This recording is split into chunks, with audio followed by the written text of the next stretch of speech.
Bom, aqui a estrutura do plano, professor Luiz Carlos, que é composto de 12 artigos, 10 diretrizes, 20 metas.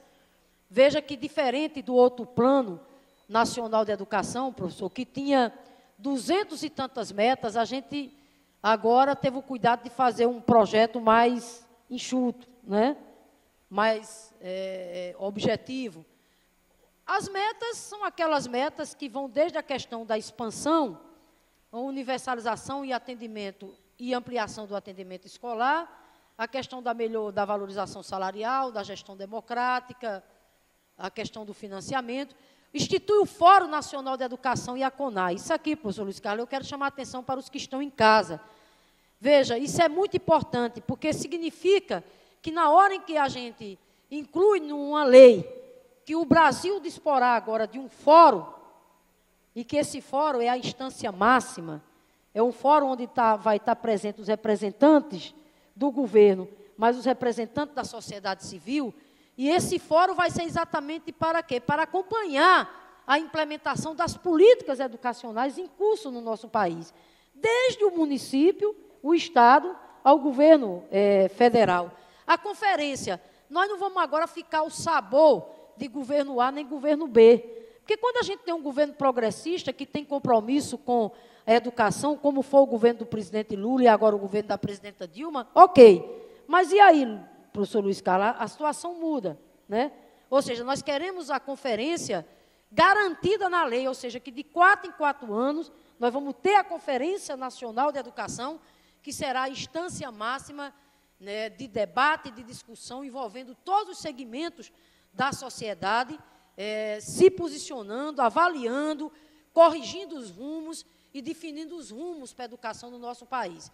Lembrando que o PNE traz também a necessidade da gente implementar, instituir o Sistema Nacional de Educação e o regime de colaboração entre União de Estados, Distrito Federal e município. Isso aqui é muito importante, porque o plano é uma bela carta, vamos dizer o seguinte, de intenções, e boas intenções. É uma bela carta de princípios, é uma bela carta de propostas. Mas se os estados e municípios, e o Distrito Federal, não fizeram os seus planos municipais, os seus planos estaduais, e se a gente não tiver o Sistema Nacional de Educação, esse plano não vai sair do papel. Então, é muito importante, lembrando que, após a aprovação do plano, professor Luiz Carlos, os estados e municípios terão um prazo de, no máximo, 1 ano, ou para elaborar, ou para atualizar os seus planos de educação à luz do PNE. Pode passar rapidinho. Só no caso aqui de Natal, nós vamos atualizar, né? Exatamente. Porque Natal nós fizemos, na gestão passada, com essa casa, o Plano Decenal de Educação. E na gestão do ex-prefeito Carlos Eduardo, nós acompanhamos, e agora trata-se, portanto, de atualizar. Aqui estão as diretrizes, professor Luiz Carlos. Veja como o plano, né, é usado.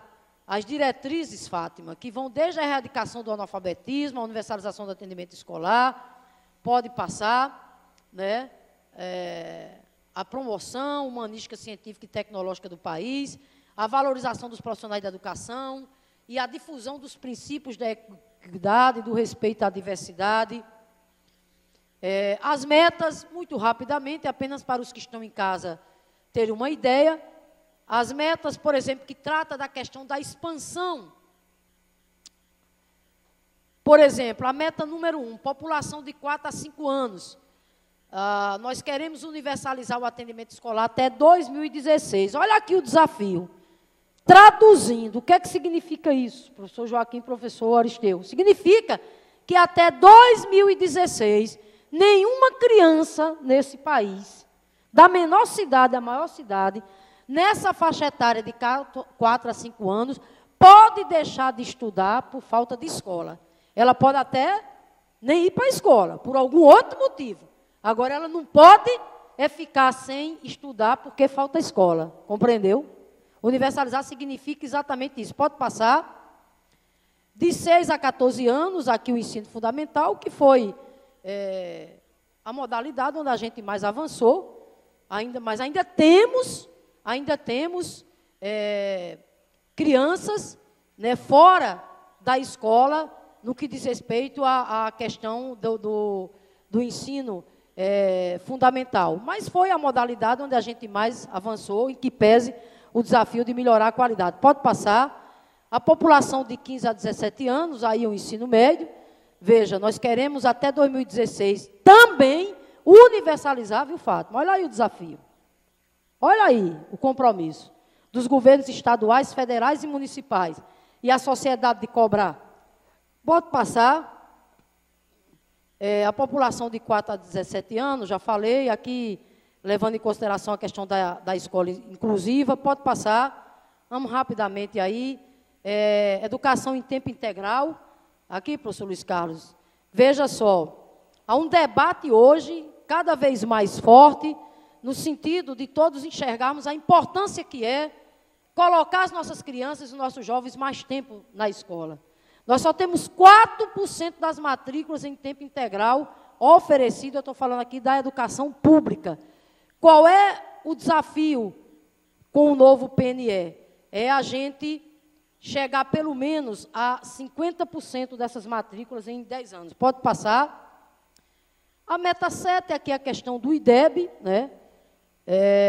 O IDEB, que é o que mede o índice de educação, né, do desenvolvimento da educação brasileira. O nosso IDEB ainda está muito baixo, todos nós sabemos, né?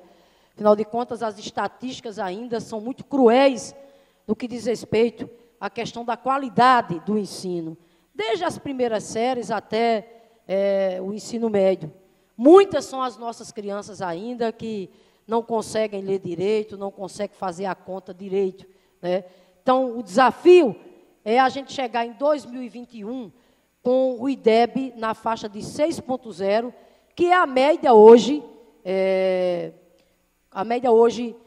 constatada, encontrada nos países desenvolvidos. Mas o ideal é que a gente possa, professor Luiz Carlos, alcançar essa média antes, exatamente, de 2021. Pode passar.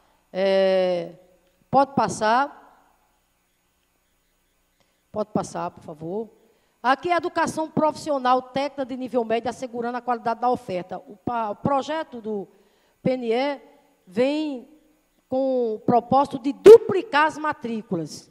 Daí a importância do Pronatec, que está em debate no Congresso Nacional, lançado pela presidenta Dilma, que é um conjunto de medidas para oferecer mais vagas no campo da educação profissional.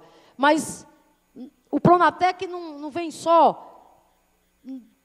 trazer benefícios no sentido de aumentar a rede própria de educação profissional. Ele também vem com uma medida muito importante, Luiz Carlos, que é, através do Brasil Profissionalizado, professor Joaquim, apoiar do ponto de vista financeiro e técnico o ensino médio nos estados. Com raríssimas exceções, o ensino médio faliu.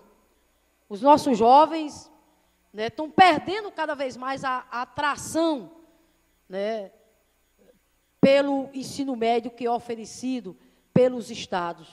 São muitos os problemas que vão desde a defasagem do ponto de vista, né, curricular que são oferecidos aos alunos, um ensino, né, que não guarda sintonia com o dia a dia dele na comunidade, na cidade onde ele vive, inclusive do ponto de vista da perspectiva. Fábio, inclusive, nós estávamos conversando com o Joaquim, o representante aqui da Secretaria Estadual, o número de desistência do ensino fundamental para o ensino médio, como os alunos desistem do ensino médio, quase 50%. Então, é importante demais tornar o ensino médio atrativo. Eu até dizia como é grande o programa de Física, de Química. É um programa que um aluno de universidade terminando, ele não tem todo o domínio daquele conteúdo. Então, tem que ser... Não, sem dúvida. O MEC está fazendo estudos, tanto do ponto de vista da questão de modificações, de atualização, né, na questão curricular, bem como também no que diz respeito, oferecer o maior número de vagas, combinando o ensino médio com o ensino profissionalizante. Porque, veja bem, o que as escolas técnicas têm de melhor? O que elas têm de melhor, Fátima sabe disso melhor do que eu, é exatamente a boa combinação que eles fizeram. Uma sólida formação geral, uma boa formação, né, Fátima, no campo profissionalizante, que, infelizmente, na década de 90, por decreto, mexeram, né, com essa estrutura curricular que as escolas técnicas tinham, mas, felizmente, agora, em 2003, 2004, a gente corrigiu esse equívoco que foi cometido lá na frente. Mas, enfim, o que eu quero aqui dizer para os que estão em casa nos escutando é que, no Plano Nacional de Educação, há, sim, uma preocupação, não só no sentido de oferecer mais vagas, não só no sentido de universalizar, inclusive, o atendimento na faixa de 15 a 19 anos para o ensino médio, mas, sobretudo, de melhorá-lo. Pode passar. A meta 17, você passou da meta do ensino superior, mas a meta do ensino superior, quero apenas colocar que é muito baixa a taxa de acesso dos nossos jovens à universidade. É uma vergonha. 14% apenas. Uruguai e Argentina estão na faixa de quase 30%. O Brasil, 14%. E no Nordeste é mais vergonhoso ainda. No Nordeste, essa média cai para 7%. Outro dado preocupante é que a maioria das vagas que são oferecidas no ensino superior são oferecidas pela rede particular e não pela esfera pública. Em que pesa os avanços do governo do presidente Lula, 100 e tantos campos de extensão, 14 novas universidades, agora com os IFETs oferecendo também ensino superior, mas o fato é que nós precisamos avançar. Qual é a média, a proposta que está no PNE? Sair de 14% a 33% nos próximos 10 anos. Né? Isso está em debate. Pode passar agora. Bom, aqui a meta do piso salarial. Essa meta tem tudo a ver, inclusive, com o fato de hoje, não só o Rio Grande do Norte, mas vários estados, as categorias de professores estarem em greve na luta para sobreviver. Ter um salário minimamente decente.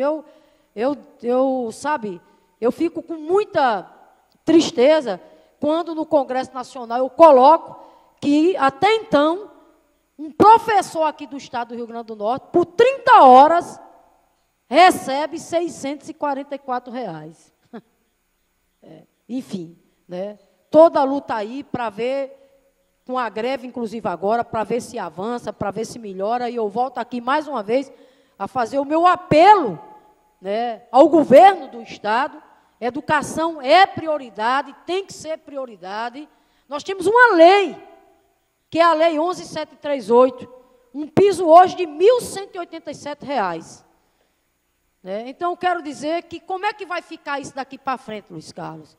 A meta aí diz valorizar o magistério público da educação básica a fim de aproximar o rendimento médio do profissional do magistério com mais de 11 anos de escolaridade do rendimento médio dos demais profissionais com escolaridade equivalente. Traduzindo, na verdade, o que está posto aí é que no PNE já há, e saiu o projeto do governo, o compromisso de aumentar o piso salarial do magistério. Essa meta vai dar grande debate. Eu vou aqui no final falar, inclusive, das propostas de emenda que nós já apresentamos, porque essa meta está muito mal feita, mal, inclusive, formulada. Pode passar. Bom, olha aqui, quando as pessoas... Eu agora há pouco falei que as escolas técnicas federais se destacam no Brasil e no mundo pelo bom ensino que eles oferecem. E é verdade. Qual o pai de família, a mãe de família que não quer botar um menino seu no Cefet, os atuais IFRNs? Mas olha, dentre outros fatores que contribuem para que o Cefet seja esse centro de excelência em matéria de ensino, de bom ensino que oferece, dentre os fatores que contribuem para essa qualidade do ensino que eles oferecem, eu quero aqui destacar a questão do ponto de vista do salário. Veja bem, Luiz Carlos, na rede pública estadual e municipal, a média do custo aluno ano é 2.317. O piso é de 1.187. Repito, que muitos estados, inclusive o nosso, não está pagando ainda. Vai pagar, mas não está pagando ainda. E muitos municípios não pagam. Mas esse PIS ali de 1.187. Vamos para a rede pública, as escolas técnicas, os atuais Institutos Federais de Educação Profissional e Tecnológica. Olha lá, a média, o custo aluno, 7.200. Olha o salário, olha a diferença. Salário com mestrado, né, Fátima? Já é exatamente isso aí. Salário inicial de 4 mil reais. O final de carreira, nós chegamos a 11.700. Olha a diferença, né? Bom, passe, vamos passar.